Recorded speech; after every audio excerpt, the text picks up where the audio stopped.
Você sabia que o homem que dominava a indústria de petróleo americana começou sua vida em uma cabana de madeira e se tornou o primeiro bilionário do mundo? Hoje vamos mergulhar na vida de John Rockefeller, um nome que foi sinônimo de riqueza e poder, mas também de controvérsias e disputas legais que mudaram os Estados Unidos para sempre. Da pobreza rural à fundação de um império que controlava quase todo o petróleo dos Estados Unidos. Sua história é um verdadeiro estudo sobre ambição, poder e os limites da ética dos negócios.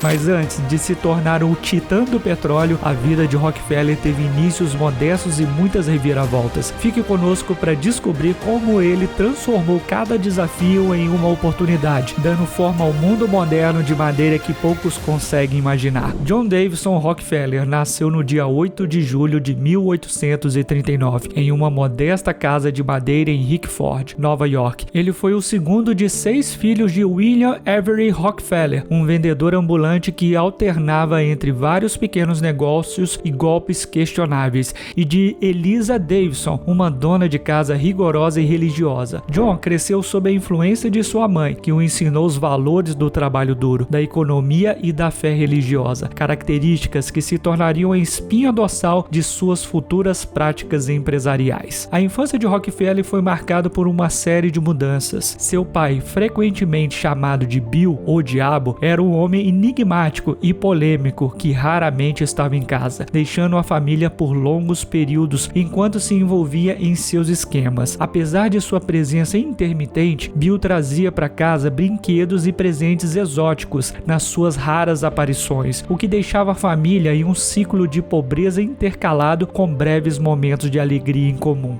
Essa instabilidade inicial ensinou a John a valorizar a segurança financeira e a independência. Desde cedo, John mostrou uma inclinação para os negócios. Aos 7 anos, ele vendia turquês para os vizinhos, aprendendo a importância do lucro e do reinvestimento dos ganhos. Essa experiência precoce foi fundamental na formação de seu caráter empreendedor. Com a responsabilidade de contribuir para o sustento da família desde muito jovem, ele desenvolveu uma compreensão pragmática do valor do dinheiro e uma determinação férrea de melhorar sua situação financeira. Essa determinação foi testada quando a família se viu forçada a se mudar várias vezes, fugindo da má reputação de Bill e das dificuldades econômicas que enfrentavam. Finalmente, eles se estabeleceram em Cleveland, Ohio, um lugar que se mostraria fundamental no futuro de John. Aqui ele começaria a frequentar a escola com regularidade, passando a enfrentar os desafios da educação formal e a buscar oportunidades de emprego que solidificaram seu caminho para o sucesso empresarial. Apesar de sua infância tumultuada e das frequentes mudanças de residência, a educação era um valor respeitado na família Rockefeller. Quando se estabeleceram em Cleveland, Ohio, John teve a oportunidade de frequentar a escola com mais regularidade. Embora não fosse um estudo brilhante em todas as matérias, ele se destacava em matemática e contabilidade, habilidades que mais tarde definiriam sua carreira. Com uma mente afiada para números e uma determinação inabalável, John absorvia tudo que podia sobre comércio e finanças, conhecimento que se mostraria inestimável. Com apenas 16 anos, enfrentando a necessidade de sustentar sua família devido às ausências do pai, John decidiu que precisava trabalhar. Ele abandonou a escola 2 meses antes de se formar, uma decisão difícil que refletia sua responsabilidade precoce pela segurança financeira de sua família. Com determinação, ele começou a procurar emprego, enfrentando rejeições e obstáculos que testavam sua perseverança. Cada não que recebia só fazia aumentar a sua resiliência. Finalmente, sua persistência foi recompensada com uma posição de assistente de contabilidade numa pequena corretora de comissões. Embora o trabalho fosse modesto, ofereceu a ele a primeira visão no mundo dos negócios. John não apenas aprendia a gerenciar livros contábeis, mas também observava as negociações e o fluxo do comércio local, observando as nuances de um negócio bem-sucedido. A cada dia que passava, ele ficava mais fascinado pelo potencial dos investimentos e pelas operações comerciais. Durante esse período, John cultivou uma ética de trabalho exemplar e uma abordagem rigorosa para economizar e investir pouco que ganhava. Ele também começou a fazer doações regulares para sua igreja, um hábito que continuaria ao longo de sua vida, refletindo sua fé profunda e o desejo de contribuir para a comunidade. Essas experiências iniciais não apenas moldaram seu caráter como um homem de negócios, mas também prepararam o terreno para o seu próximo grande passo, a fundação Standard Oil. Através de seu trabalho, ele conheceu Maurice Clark, um comerciante com ideias e inspirações que se alinhavam com as dele. Juntos, eles viram uma oportunidade de ouro no crescente mercado de petróleo, um recurso que estava começando a ganhar destaque como uma alternativa ao óleo de baleia para iluminação. Essa parceria seria o catalisador para Rockefeller entrar na indústria do petróleo e estabelecer a que se tornaria a maior e mais influente companhia de seu tempo, a Standard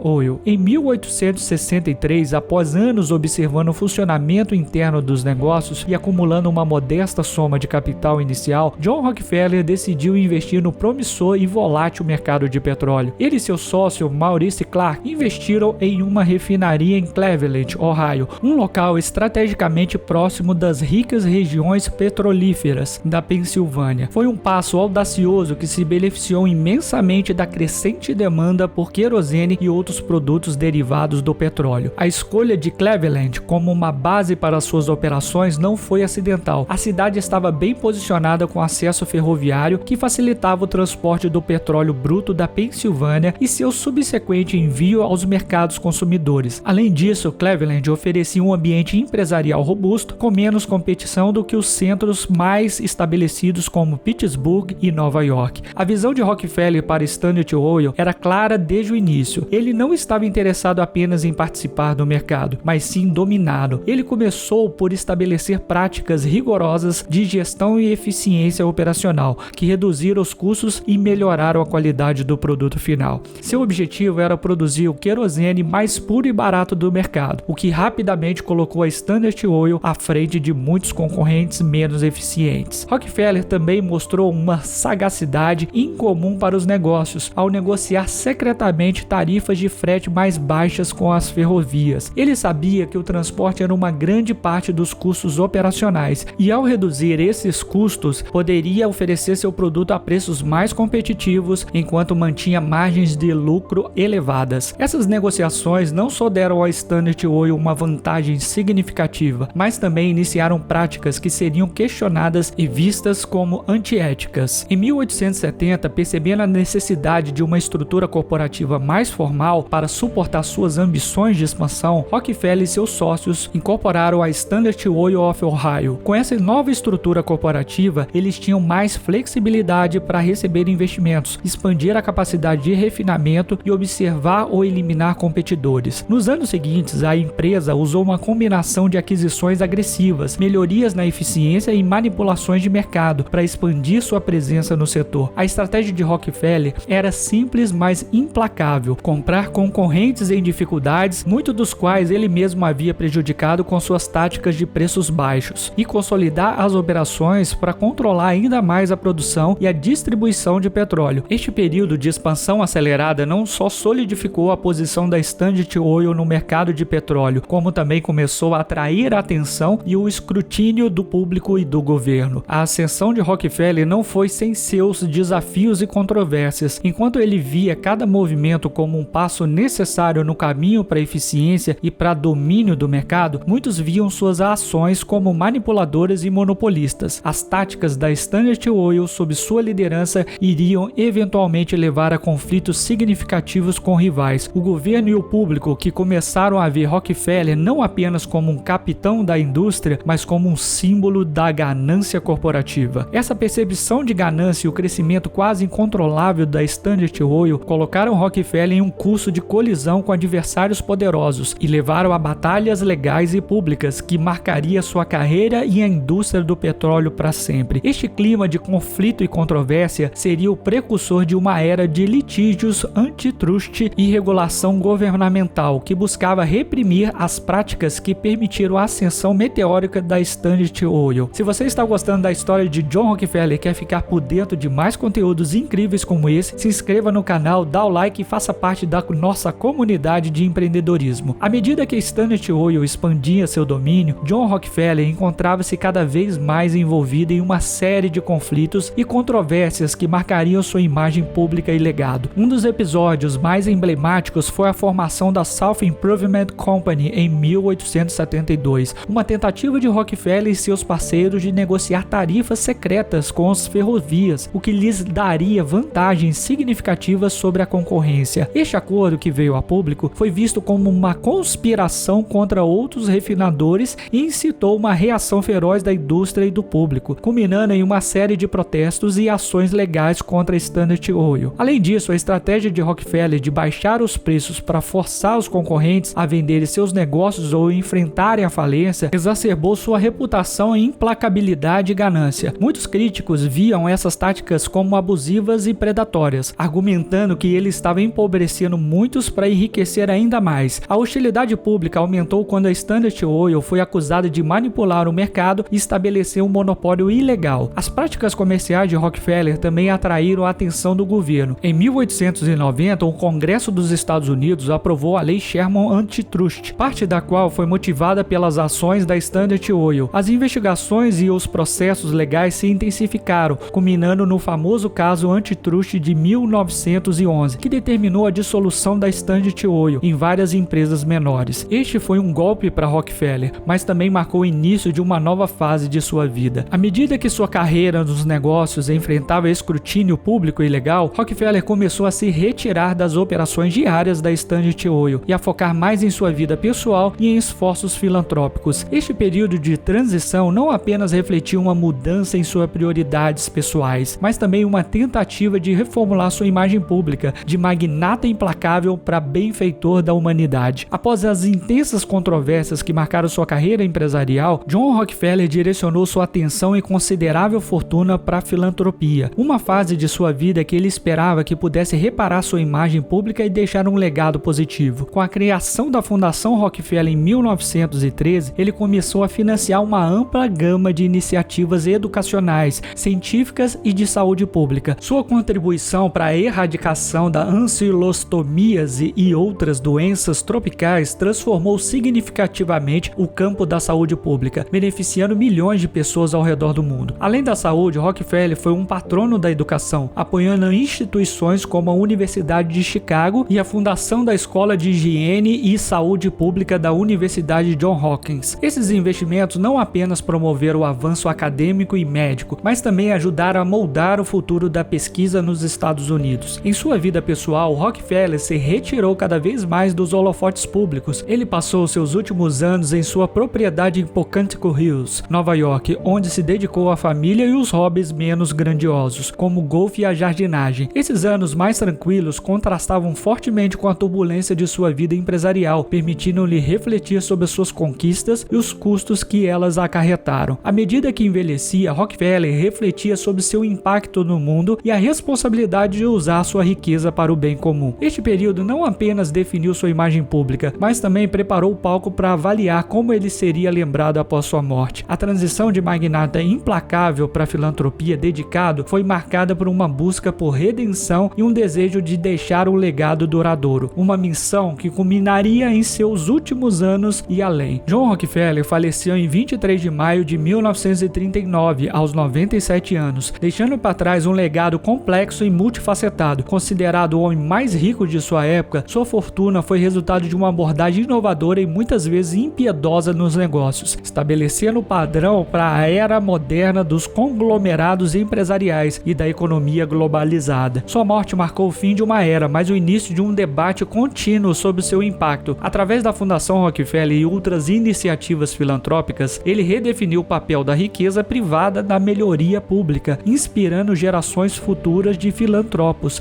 incluindo figuras como Bill Gates e Warren Buffett. Mesmo após sua morte, a Standard Oil continuou a influenciar a indústria do petróleo e suas práticas empresariais e estratégias de mercado, ainda não estudadas em escolas de negócios em todo o mundo. John Rockefeller não apenas mudou a economia americana, mas também deixou uma impressão indelével sobre as normas empresariais e filantropia global. Se você gostou do conteúdo, se inscreva em nosso canal e ative o sininho para receber nossas atualizações. Clique no vídeo recomendado que está aparecendo na tela e continue explorando o nosso conteúdo. Até a próxima!